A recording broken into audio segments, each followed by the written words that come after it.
Assalamualaikum warahmatullahi wabarakatuh everybody. I hope you all are doing great and fit.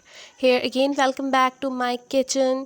लेकिन सबसे पहले जाके मेरी चैनल को सब्सक्राइब करें क्योंकि आप लोगों में से बहुत सारे लोग ऐसे हैं जो विदाउट सब्सक्राइब किए मेरे चैनल को मेरी वीडियोस देखते हैं।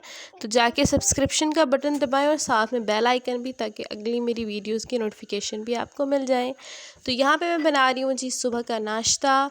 सबसे पहले तो मैंने आटा निकाल लिया, उसके बाद मैंने ऑयल निकाला बाउल के अंदर फॉर मेकिंग पराठे। और अब ये मैं इनको साइड पे पराठे के लिए ऑयल निकाल के रख दूँगी और साथ में जो अपने आटे के डोज़ हैं, जितने भी मुझे पराठे रिक्वायर्ड है वो बना लूँगी।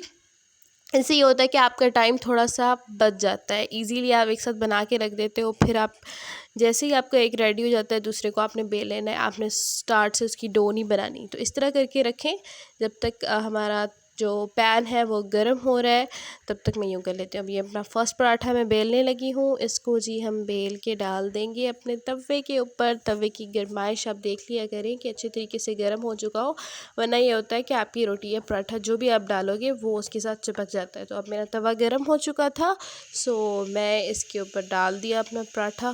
पहला पराठा मेरा बन गया है, मतलब डाल दिए मैंने। और अब इसको जब कुक करेंगे और फिर इसको ऑयल लगाएंगे। ठीक है, ऑयल मैं ब्रश के साथ लगाती हूँ, किसी भी छोटी सी बाउल के अंदर निकाल लेती हूँ।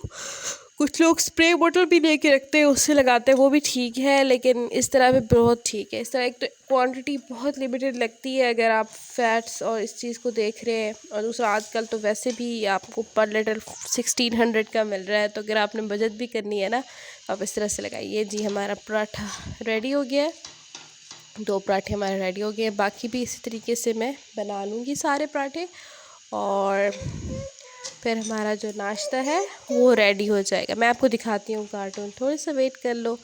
और फिर ये जी हमने दोपहर के खाने की इधर तैयारी स्टार्ट कर दी। और यहाँ पर मैं चिकन फ्राई कर रही थी अपनी कोरियन वाइट चिकन के लिए। That was the dish. Okay, तो खुद ही मैंने इन्वेंट कर ली। थोड़ा बहुत मैंने कोरियन डिशेस से इंस्पिरेशन लेके ना खुद इसको बनाया था। ओके ठीक है, इसको सबसे पहले तो हमने चिकन को सिर्फ अकेले फ्राई करना है, और उसके बाद मैंने इसको निकाल लिया बाहर एक बाउल के अंदर। ठीक है, अच्छे तरीके से आपने फ्राई कर लेना है, ताकि कुछ लोगों को होता है कि बॉयल्ड चिकन से उनको स्मेल आती है। तो ये इस तरीके का तरीका जो है ना, इससे जो है ना आपको स्मेल बिल्कुल भी नहीं आएगी। व्हाट आर यू डूइंग जन्नत, डोंट डू दिस, ख़राब हो जाएगा मेरी जान। अच्छा ठीक है, इसके बाद हमने क्या करना है कि इस चिकन के अंदर हमने मसाले डाल देने हैं। ये रोटियों के मैंने बना लिए थी डो, और अब मैं इसके अंदर डालने लगी हूँ मसाले। मसालों में मैंने डाला है इसके अंदर फ्लोर, चिली, साथ में मैंने डाला है हल्की सी हल्दी और थोड़ा सा गरम मसाला। नॉट एडिंग कोरियन मसाले, बट ये ऐड कर दिए। मैं आपको दिखाती हूँ कार्टून, थोड़ा सा वेट। अब इसको मिक्स कर लेंगे क्योंकि यहाँ पर जन्नत को फुल जोश चढ़ा हुआ है कार्टून देखने का। और साथ में उसने ना सर के ऊपर पहनी हुई है एक टोपी, फुल गर्म वाली टोपी। I am very very shocked कि इसने कैसे इस तरह पहनी हुई है। उसके बाद इस मसाले लगी चिकन को आपने कर लेना है फ्राई, शैलो फ्राई करना है। हल्का सा इसका मसाला ब्राउन हो जाए तो आपने इसको निकाल लेना है। अब इसी ऑयल के अंदर मैं अपना अदरक लहसुन और प्याज का पेस्ट डालूँगी। ठीक है ना, 3 छोटे अदद के मेरे पास प्याज थे, मैंने वो डाले थे। अब ये होता है कि जग के साथ सारा लग जाता है, तो फिर इसको मिक्स कर लेंगे, तो फिर डालेंगे। आप पहले नाश्ता कर लो, फिर आपको मैं कार्टून दिखाऊंगी। ठीक है, वो डाल देंगे। तो इसको हम करेंगे अभी फ्राई अच्छे तरीके से। और यहाँ जन्नत का जो जिन है उसका कार्टून्स का वो और बढ़ता जा रहा है, तो मैं इसको कुछ हल करके निकालती हूँ। आप फिर आके यहाँ पर आके मैं वॉइस ओवर करूँगी।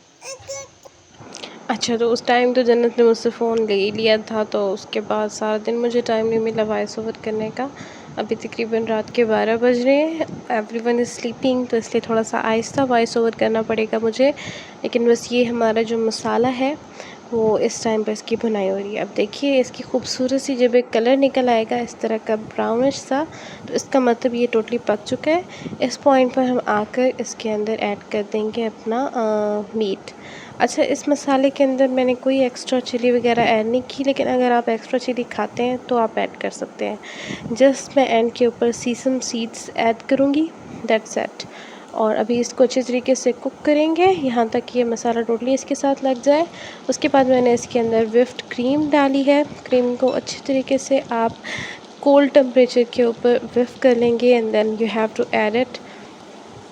और अब इस क्रीम को के पकने तक, जब तक कि ये मिक्स होके बिल्कुल पक नहीं जाती इसके अंदर, तब तक इसको हम कुक करेंगे एंड देन आवर हांडी इज़ रेडी। ये देखिए जी, इतनी खूबसूरत सा इसका ये कलर आ गया है। अब मैंने इसके ऊपर बस ब्लैक पेपर को पाउडर बनाया है सिलबट्टे के ऊपर और इसको डाल दिया। ब्लैक पेपर जो है ना वो डायरेक्ट पाउडर बनाया करें हमेशा, और उसको हमेशा सिलबट्टे पर ही बनाया करें। उसके बाद हमने दिया है इसको जी तंदूर का धुआं, क्योंकि ये थी हमारी तंदूरी हांडी। तो मेरे पास कोई कोयला था नहीं, तो इसलिए मैंने जुगाड़ लगा के धुआं दिया था इसका। और जो ये पराठे बनाए हैं मैंने ये डिनर के लिए बनाई है, साथ में मैंने एग फ्राई किया है। अभी मेरे पास सालन रखा हुआ है थोड़ा सा, वो उठा लेते हैं। ये जो हमने सुबह वाइट कढ़ाई बनाई थी वो थोड़ी सी, ये भी उठा लो, ये उठा लो जन्नत, ये लेके आओ, आ जाओ।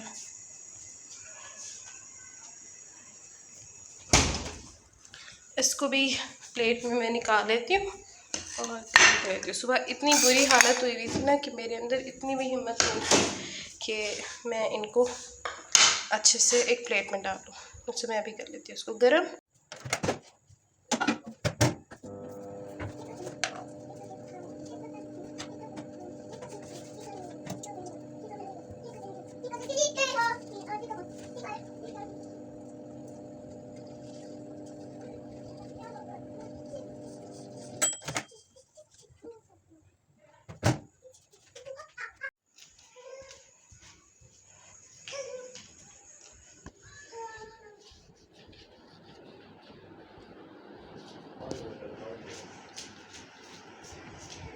ये फैला लें जरा, तो अपने बेबीज़ उठा लो, वहाँ से बेबीज़ उठा लो, शूज़ उतार के।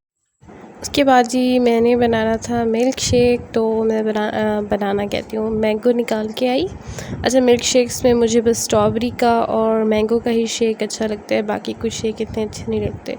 उसके बाद मैंने इनको पील ऑफ करना स्टार्ट किया। बहुत फ्रीज़ थे क्योंकि ये मैंने फ्रीज़र में रखे हुए होते हैं शेक बनाने वाले, तो ऐसे मेरे हाथ जम रहे थे। बार बार मैं गर्म पानी से जाके धोती थी, फिर थोड़ा सा वो होता था, तो फिर मैंने स्पीडें लगा के इसको जल्दी किया ऑफ कैमरा में, क्योंकि कैमरा के सामने फिर मुझसे हो नहीं रहा था, मेरे हाथ बिल्कुल जम रहे थे। हमारे मैंगो आ गए। ये मैंने बर्फ़ निकाल ली, अभी ये सही से जमी नहीं थी, इस वजह से फिर ऐसी ही रही, और साथ में दूध है, तो अब इसको शेक करते हैं। अच्छा, मैं क्या करती हूँ, बर्फ़ के अंदर शुगर ऐड करके और मैंगो या फिर जिस भी फ्रूट का बनाना है उसको ऐड करके पहले शेक कर लेती हूँ। उसके बाद मैं दूध ऐड करती हूँ, क्योंकि मुझे ऐसा लगता है अगर मैं डायरेक्टली मैंगो, शुगर और सब कुछ ऐड करके दूध के साथ शेक करूँ तो उसके रेशे रेशे से रह जाते हैं, जो कि मुझे बिल्कुल नहीं अच्छे लगते। जब वो फ्रीज़ड होता है मैंगो और साथ में उसके हम शुगर और साथ में आइस को जब हम शेक करते हैं तो उससे वो बैटर अच्छा बनता है। यहाँ पे मैं जन्नत को साथ साथ इन्फॉर्मेशन दे रही थी कि क्या क्या चीज़ें हैं, और बस फिर मैं इसको शेक करूँगी और इसके बाद हम लोग जो है ना इसमें दूध ऐड करेंगे। कौन सा? ये दूध है, दूध डालेंगे, मैंगो डालेंगे, ठीक है ना, और चीनी डालेंगे और साथ में आइस डालेंगे। आइस हमने डाल दिया, अभी इसको करेंगे।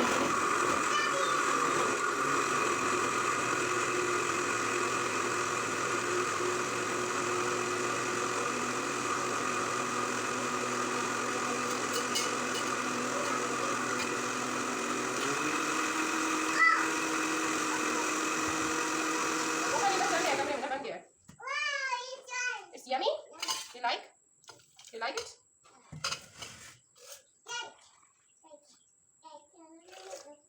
अच्छा, बस वो अमाउंट थोड़ी सी ज़्यादा सी उसकी, तो मैंने उसको थोड़ा सा निकाल लिया। दोबारा से मैंने उसके अंदर दूध ऐड किया और दोबारा उसको शेक किया, ताकि जो सारा दूध है वो शेक हो जाए। कि थोड़ा सा भी अगर शेक ना हो तो आई डोंट लाइक दैट। इस तरह वो कम्प्लीटली सारा शेक हो जाता है, तो फिर दोबारा मैं ये जो बच गया है इसको दोबारा डाल लूँगी बाकी को निकाल के, तो ये भी अच्छे तरीके से शेक हो जाएगा और इस तरीके से हमारा दूध जो है ना रेडी हो जाएगा। अच्छा, मैं क्या करती हूँ, जन्नत के लिए मैं काफ़ी सारा बना के ना रख देती हूँ सुबह सुबह, और फिर सारा दिन मैं उसको वहीं देती रहती हूँ, क्योंकि बार बार बनाना मुश्किल हो जाता है ना, तो इसलिए मैं उसका एक बाल्टी ये जो रखी हुई है सामने, इसके अंदर डाल के रख देती होती हूँ और फिर मैं उसको बार बार यहीं देती रहती हूँ, क्योंकि वो शेक ही पीती है मोस्टली।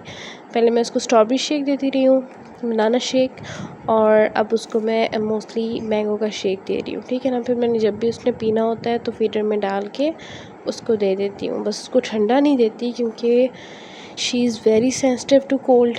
उसको उसी टाइम ही जो है ना फ्लू स्टार्ट हो जाता है, इसलिए मैं उसको गर्म करके देती होती हूँ हर टाइम।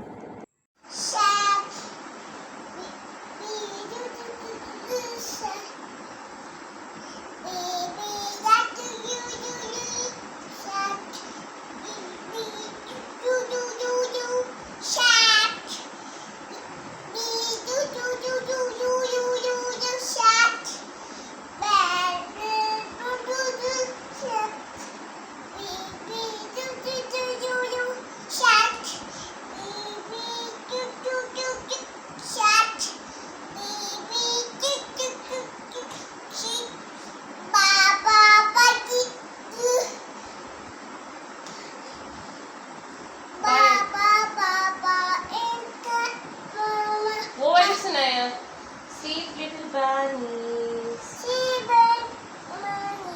Sleeping time. अच्छा, बस यहाँ पर जन्नत कुछ पोएमें वगैरह सुना रही थी, क्योंकि रात को सोने से पहले उसको मैं सारी पोएमें रिवाइज़ कराती हूँ, उसकी सारी बुक्स भी, ताकि वो सारा उसको रिमाइंड बैक रहे डेली। बस यही हमारी रूटीन होती है। और आज का ये व्लॉग था, आपको अच्छा लगा होगा। Thank you.